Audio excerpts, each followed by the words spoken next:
So, why is selling on Amazon harder than you think? I think a lot of I think social media hasn't helped. I think YouTube doing videos about, I know we've touched on this on another podcast, I know, but I think just talking about how you can go from being in masses of debt to being a millionaire overnight, kind of skews people's, like, gives them misconceptions about Amazon, and then they think that they can come on there and become a millionaire overnight, and quickly find that's not the case. And also because it is very, very easy to buy on, and yet to sell on it is a completely different kettle of fish. So, I think a lot of of our clients, in particular, that come to us will have maybe given it a go, tried to sell it, their products themselves, and have then found that a whole host of problems have come their way, and they now don't know what to do. They've invested a lot of time, a lot of money into it, want it to be a success, and don't really know what direction to go in, and come to us to kind of take the reins and steer it in the right direction.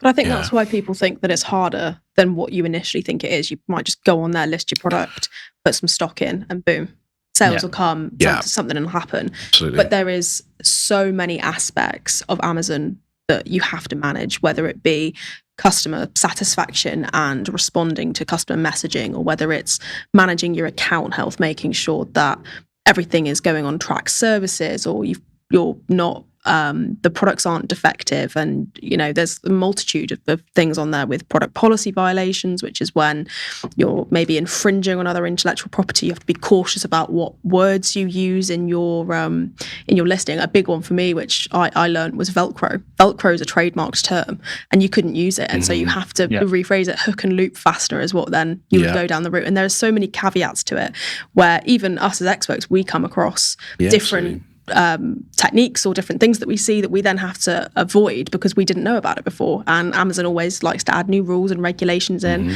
and that is a lot for someone who it's probably just a side part of their business. They probably sell to other retailers, they've got their own website, and Amazon's kind of like a side project almost, that it's not the main focus for most businesses that we work with. And that's why people like us can be really helpful, because yes, we can manage it and take that time away from you, but I'm sure the people that are running the Amazon for the businesses that we're working with, they're not Amazon experts. They're not going to know what half the notifications Amazon send over mean, or how to stock manage the most effectively. And it's a really big platform, and there's lots to work on. And I think it's a lot to expect most sellers to understand every aspect of an account on Amazon. Yeah. One of the frequent ones that turns up when you get a new seller account, the first thing that comes, especially with brands, is they'll try and list a product, and they'll get that big pop-up that says, it gives us a certain error code, and it says, we don't recognize this brand, we don't recognize this barcode, etc., etc. And it's what we define as being the kind of brand approval process. So it's not the same as the Amazon brand registry, which is something different. But if you are the first person to sell a brand under a brand name, Amazon will want you to verify that the barcode matches that brand. And that is a regular pitfall that people come up against first, isn't it? Because you have to have, in most circumstances, bar a couple, you have to have barcodes that are presented by GS1. If you have a brand name, which all of our businesses do, they are brand owners, you have to be able to prove to Amazon that that barcode is associated to that brand name by taking photos of it. At the moment, again, we're talking in December 2023, may change at a later date, but that's the process that Amazon follow. And that is a pitfall that I see people regularly coming up against. I made a YouTube video about a year or two now on those error codes, and it got the most views for my relatively small YouTube channel.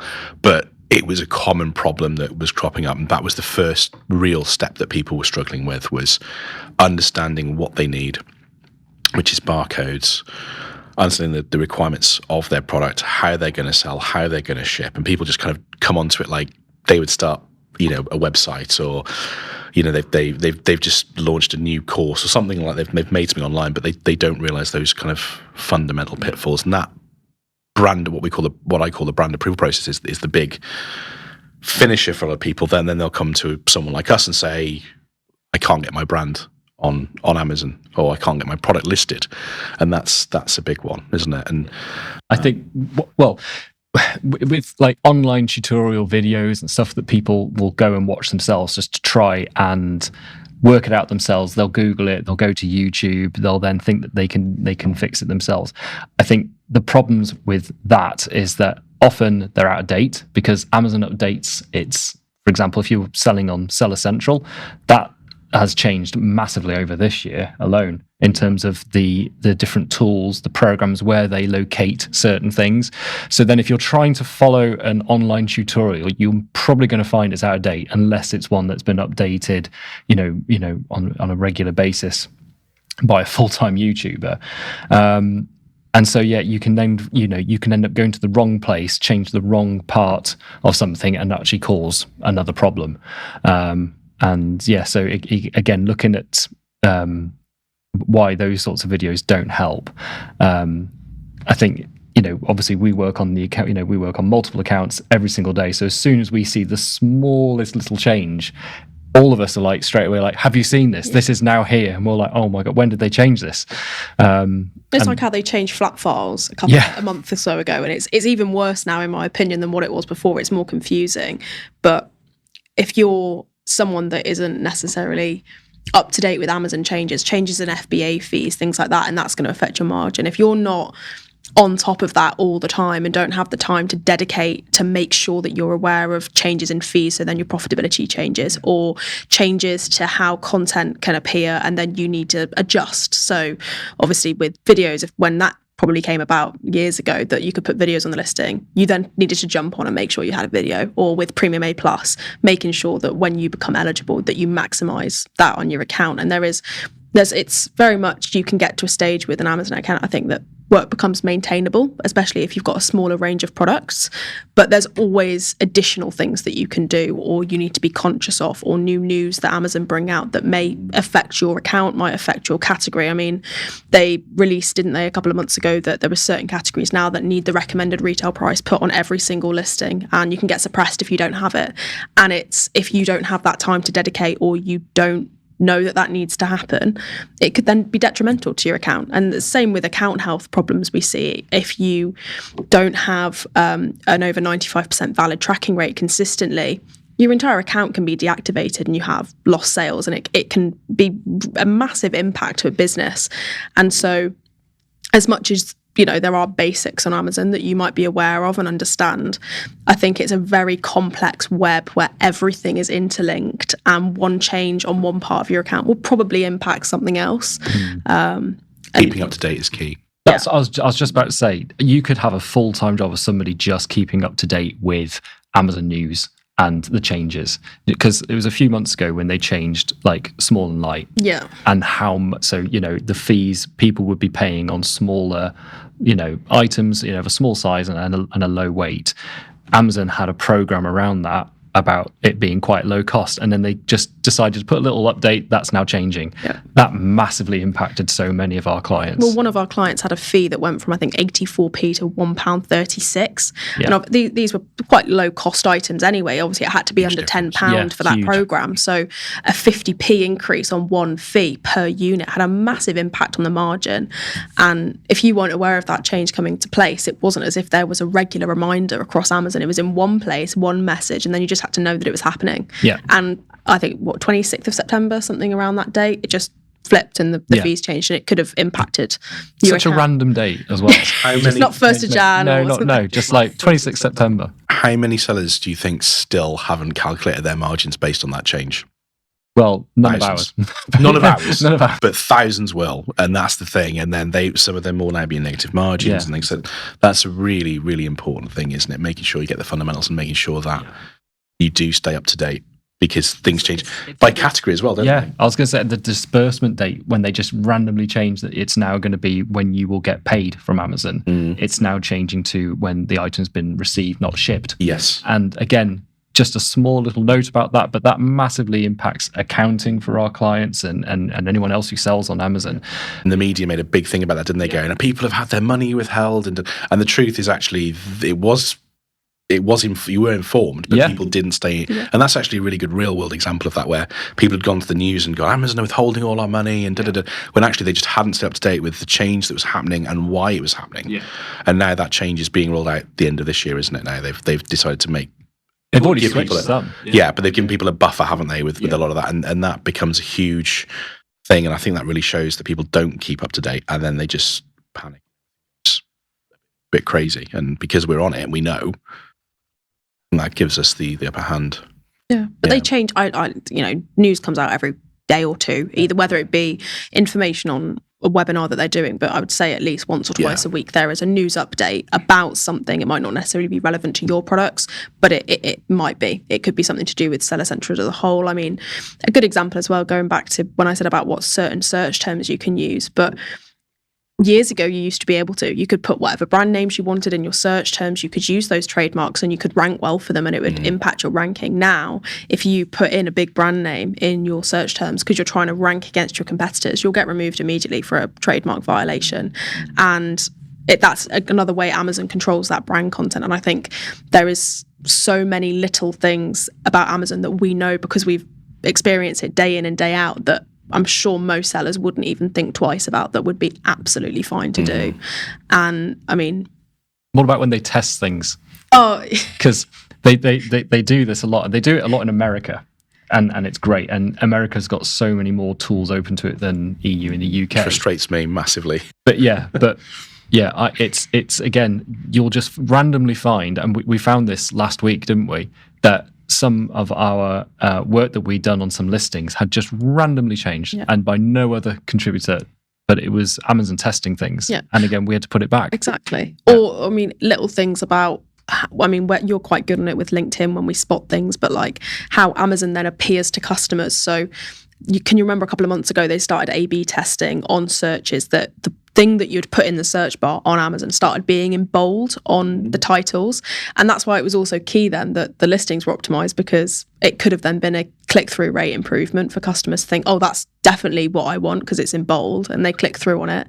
But if you didn't have the search terms on there, but that's also something that if you're running a seller account, you probably don't have enough time to even think about or spot. Whereas we spot it, we can then make a proactive plan about how do we spin this and be a positive for our products and our brands that we work with. And so that's why our wealth.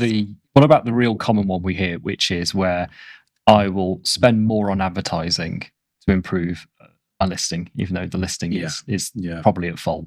But your listing is the ad. When people click through onto it, that has to be optimized. You can't have one image, a really bad title, a couple of bullet points that are really undescriptive, no A+. I mean, Throw money at. Exactly. You're paying for someone to go to this listing and go, well, that doesn't seem very good. Or bad reviews. If you're advertising a poor review product, what's the point? Because the first thing someone's going to look at is that reviews. They might click on it, but that still costs you anywhere between 70p, a couple of quid, depending on the cost per click for that product. It's just throwing money down the drain if your listing isn't done. I mean, that's part of our process, isn't it? We have to have that listing optimized before we even look at an advertising. Anything like that. Because people come to us and say, if I give you more of this ad budget, can we get more sales? And the reality is no, you've got to get those fundamentals right, and that listing and that brand awareness, making sure that people are buying that product. We look at what we call conversion rates, where we see how many people look at a product versus how many buy it, and that is imperative. And that, one thing we haven't touched on, just to jump over something else, is support. This is a really big one, I think, because I think some people get the idea, and this is why I've got a controversial opinion on seller support, where I think that the reason that seller support is so challenging is a good word. So this is support that Amazon actually... Seller support, yes. So seller support where people will go to Amazon and say, this is a problem, I need you to sort it. I personally believe that the reason seller support is so challenging is because I think a lot of people will go to them and ask them the same questions that they could Google or find out, like, why haven't I got the buy box, which is what we discussed in an earlier podcast. And Amazon won't give that information. People don't know Amazon won't give that information. So what's happening is Amazon support agents are being inundated with really... I don't say weak inquiries, but inquiries where people can look themselves. They could use forums. They could find that information out. And then when we get really complicated issues, brand conflicts, catalog issues, things going on, categories or whatever, we find that the level of support from Amazon is difficult, and that is a common theme across every single seller on the platform. And Amazon are obviously aware of that problem, and I think some people might go into the idea of selling on Amazon, and if they have a problem, they'll go straight to support, and then they get frustrated and they come to us and go, "I've tried, Amazon won't help me." And I think that is another thing that is challenging. I think people seem to think that, oh, if this doesn't work, I just go to Amazon and they'll solve it, and that's not always the case. They will need to be able to look into it in yourself. But I also think another aspect to most people go into seller support is they actually don't know what seller support needs you to say to them or what you need to send to them to fix these issues. So, I mean, when it comes to brand concerns on Amazon, we pretty much have a checklist of everything that we need to send off to seller support, because it proves that you're that brand owner and you have that, or you have that relationship with the brand owner. And then we know what to submit. So it normally gets done quicker. I'm not saying it gets done quickly. I'm saying it gets done quicker than what it could do. And so that also helps. And how we will phrase things to Amazon on a seller support case, we go quite in depth. And I think that's another benefit of why there's an art to it. Yeah, exactly. And having experience, it's our experience of knowing what those things are. And that's what people find a huge challenge that people may think. Like selling on Amazon will be quite easy. Then they get to that point and they go, I can't deal with this. We'll have to go to someone else. And I think that's a really huge part of that Amazon issues that people get.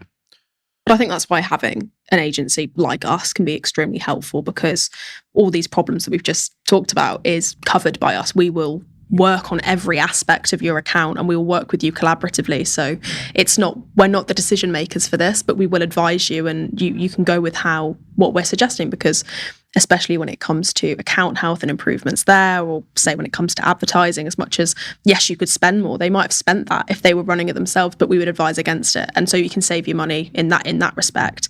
Or when it comes to content, we can advise how it needs to look. And so all these aspects that you might find difficult or you don't have enough time for, we can then aid with that. And I mean, for the most part, everything's collaborative. So they will work with us while we work with them. It's not like we take complete control and you have no say on it, but we will be suggesting and giving you the lead of what needs to be done. And because we know what we do. We do it with endless amount of clients. We've done it with, I think it's over 100 now total for the business. I mean, we work with 50 at the moment. 50, it's a lot of brands that we've worked with, loads of categories, and that experience comes with a wealth of knowledge across all of our team. I mean, there's things that you'll know that I won't know, but we can then use that. And you say this, don't you, to like prospective clients, that just because you have the agency doesn't mean that you have one point of contact. You get the wealth of knowledge of every single person in that team. And I think that's why it's so important as well. It's not just one person working on the Amazon. When it comes to another business, if they're selling themselves or running it themselves,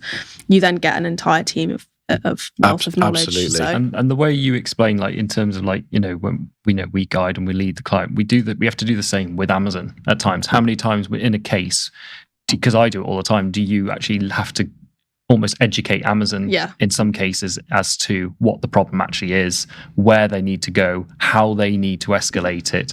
It can be so frustrating when they say, oh, no, it can't be done. But it can, because you've done it elsewhere on other cases. I was like, we know you're wrong. And I think, unfortunately, as much as as you said, it's challenging at times. You have to then, as you said, they're overstretched with 100%. What they do, and their whole format is to, I think, go for those really basic things. Why haven't I got the buy box? Why is my product not having an image? Why has it been suppressed? All the things that real kind of experienced people would know. But I think that's what they get. They get pushed with. And going on to that, I mean, our experience is what really gives us that edge, and support's a great example of that in terms of the knowledge we know, what they come back with, our experience with a team of 11 of us. I mean, I've been doing Amazon for 12 years, but then there's, like you said, there's things that you know brand registry and intellectual property violations, all that stuff better than I do, because you're really into that. And there's a lot of things that you've picked up on, things you're really into it. I think she got landed with a really tough case once. You gave me a client and it's kind of just spiraled. But I asked you about something last week, didn't I, as well, to do with Sellerflex, because I have no idea about Sellerflex. Again, I don't love it, but I just know a lot of it. It's something that you've picked up, and that's the thing with and I always say this to people, it's my think about taking on a full-timer to work on Amazon. That's great, but you'll never get that vast amount of knowledge, the categories we've covered, the contacts and internal communications we have with people at Amazon, agency partnership program, all that kind of stuff for effectively the same price as less than what you'd pay for a full-time person doing Amazon. Yeah. You would never get that, even if you came to someone like me who's done so much. It just doesn't compare, does it? And that's a really core thing in terms of sort of, but a bit of a kind of a selling thing there. But it's absolutely true, isn't it? It all comes down to experience. It's basically saying that if you were to run like your own Amazon account on your own, you would still have benefit in using us as the team and come back to us. And you ask us. We all dip in and ask each other help and support at times, because they say it's a constantly evolving, changing machine. So. Yeah.